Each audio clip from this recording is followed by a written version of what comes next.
আমাদের সবার জীবনে এমন কিছু আত্মীয় আছে, সামনে খুব ভালোবাসে আর পেছনে উফ, সে আর বলার বাইরে। কিন্তু ব্যাপারটা হচ্ছে ওই যে পৃথিবীটা গোল, তুমি যার কাছে বলো সে সেই আবার আমার কাছে গল্প শোনায়।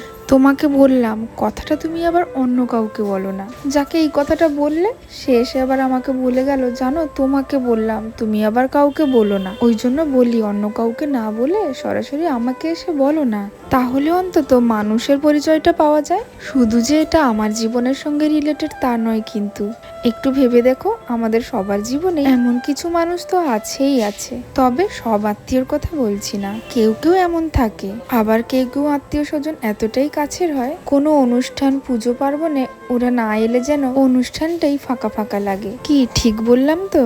আর ওই কিছু নেগেটিভ আত্মীয়দের কথা বলি, শোনো তোমরা যত পেছনে কাঠি করবে, যত হিংসায় জ্বলবে, ওপরে যে একজন যিনি বসে আছেন ঠিক ততটাই হাসবেন।